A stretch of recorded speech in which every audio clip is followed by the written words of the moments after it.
Kyle Busch celebrates the big 4-0, and I'll tell you why Carson Hocevar is one to watch this weekend at Texas.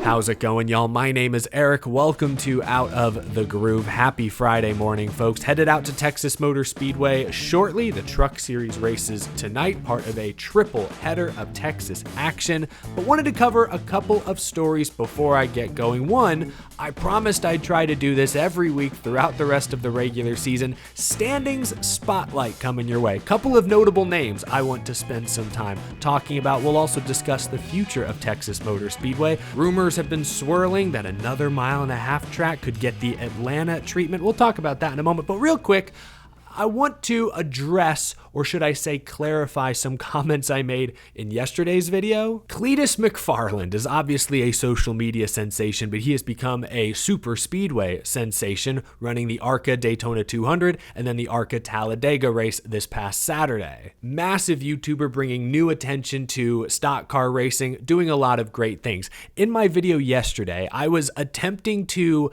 address some of the Cleetus criticism I've seen from others online. And one of the things I referred to was his appearance on the Kevin Harvick Happy Hour podcast this week. And I referenced Cleetus's quote where he said, hey, originally the plan was to run the Daytona 500 in the next 2 years. I was trying to point out how that kind of confident attitude might rub his critics the wrong way, considering he's brand new to stock car racing. Before this year, he admittedly didn't know much about NASCAR.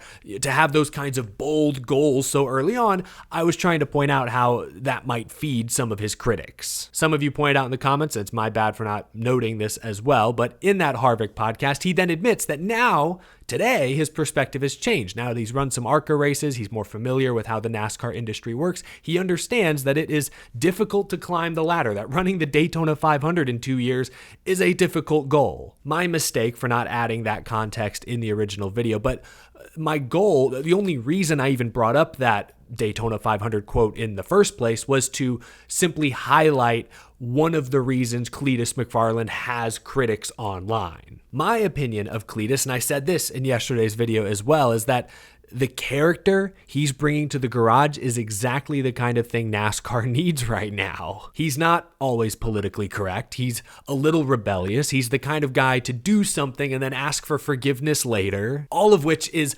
delightfully old school NASCAR. Anyway, I said all that in yesterday's video, but a lot of folks, I think, latched onto my misinterpretation of his Kevin Harvick podcast comment. So I wanted to clarify that here.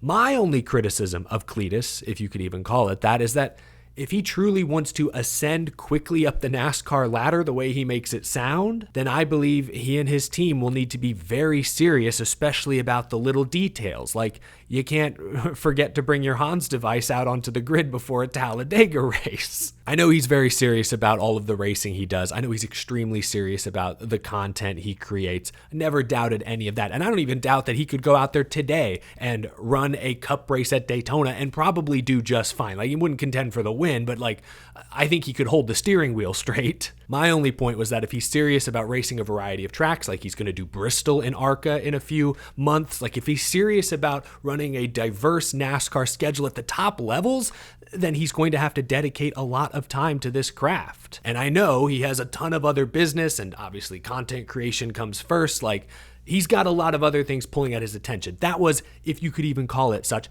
my only critique of Cleetus McFarland. But I understand that my comments were a bit confusing. I did not represent his quote exactly right, and it came out a bit wrong. Anyway, I just wanted to get that off my chest. But now let's get into what I call the standings spotlight. Take a good long look at the NASCAR Cup Series regular season point standings. Texas Motor Speedway right around the corner this weekend. These standings will shuffle quite a bit, but a couple of names I want to highlight this week. Let's start with the birthday boy. Kyle Busch turns 40 years old today. Happy birthday, Rowdy. As you can see, Kyle is 16th in the regular season standings. Now, he would be 17th on the playoff grid, one spot out, because Josh Berry, with a win, would vault ahead of him. But still, Kyle Busch within striking distance of the Cup Series playoffs. And we're at Texas this weekend. Richard Childress Racing has won twice at Texas in the past 5 or 6 years. Remember 2020 when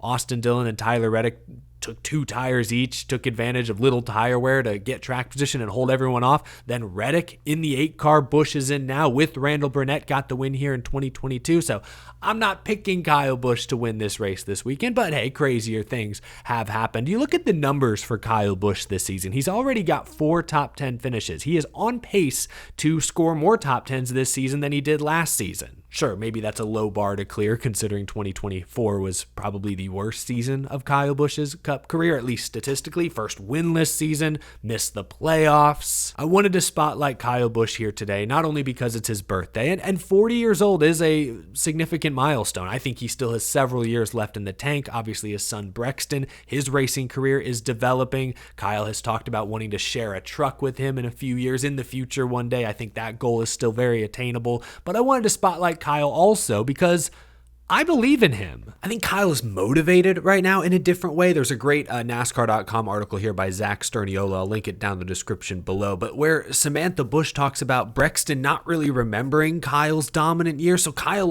is motivated in the simulator more to win, to celebrate with his family. I guess I just see since the end of last season, I feel like Kyle Busch is very focused on making the most of this Richard Childress Racing opportunity. And I think some of that is he understands there may not be a greener pasture out there. Like I've talked about this before. What team better than Richard Childress Racing would willingly drop everything to bring on Kyle Busch at this point, when Kyle Busch has admitted he's struggling to adapt to the next gen car? Like Kyle Busch is great, 60 plus career wins, 2-time champion, but he has said himself that he is not currently at his best. His skills do not fully translate to this spec car. Like, unless I have abundant sponsorship and a clear opening, if I'm JGR, Hendrick, Penske, I'm not sure Kyle Busch would make the most sense at this stage in his career, but clearly Kyle Busch is still very, very good. He came close to winning some races towards the end of last season. I think he'll come close to winning races again this year. Will he get a win between now and the end of the regular season? I'm skeptical, but I want to circle some of the upcoming road course races. I mean, Texas this weekend's an oval. RCR has been good here in the past, but Kyle Busch was the best car at Circuit of the Americas a few weeks back. Tyler Reddick, when he drove this car, won several road course races. RCR, Randall Burnett, they know how to set up a road course car, and Kyle Busch is no slouch. So when we look ahead to Mexico City or Sonoma or Chicago, Watkins Glen, I think Kyle Busch could be in contention to win some of those races. You got to beat SVG. You got to beat William Byron, Kyle Larson, Christopher Bell. A lot of good road. AJ Allmendinger. You got to beat some good guys. Connor Zilic is in the field. He might be a force to be reckoned with. But I think Kyle Busch is cut out for the task. So what I saw at COTA earlier this year told me that Kyle Busch is still a tremendous all-around race car driver and gave me some confidence that he could nab a win between now and September to make the playoffs regardless of his point situation. So that's what I wanted to talk about. Kyle Busch on his 40th birthday, some optimism. I wanted to express some confidence in what Kyle Busch is capable of this year. Happy birthday, Kyle Busch. From a 40-year-old vet champion to a 22-year-old kid still trying to find his sea legs. One more standing spotlight standout, Carson Hocevar. You want to talk about Texas Motor Speedway success. Carson Hocevar's first career Craftsman Truck Series win came right here in the Lone Star State 2 years ago. He's made 2 cup starts here as well, one in a substitution role, and then, of course, last year as a rookie. Finished 16th and 10th in those races. I got to give credit to my guy Ryan Stevens, wintherace.info. He brought some of Carson Hocevar's stats to my attention this week during our preview show. Carson has jumped from 30th to 20th in the regular season points in 2 weeks. 2 weeks. 11th place run at Bristol, 6th at Talladega.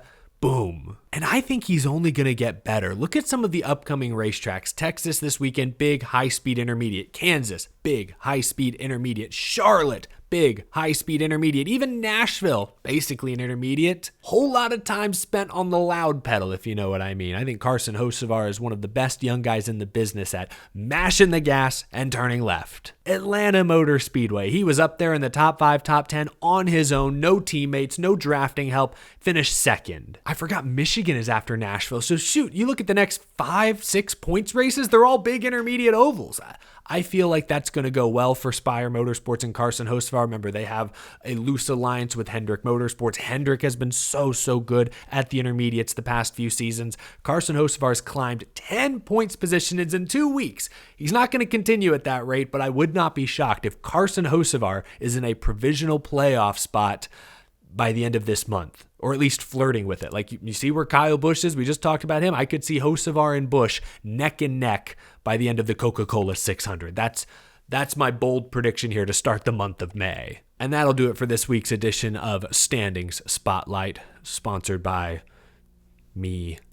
Sponsored by all of you, I guess, who said you really liked the first couple editions of Standing Spotlight. I was happy to hear that.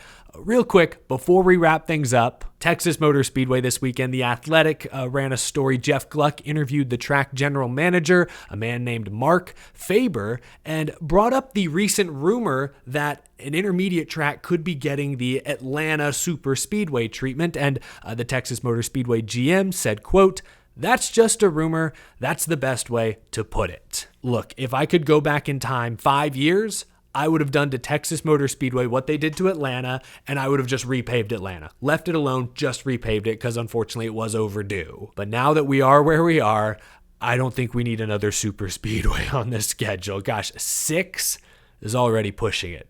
That being said, Atlanta is the best. I will say with full confidence that right now Atlanta Motor Speedway puts on the best show of any super speedway track.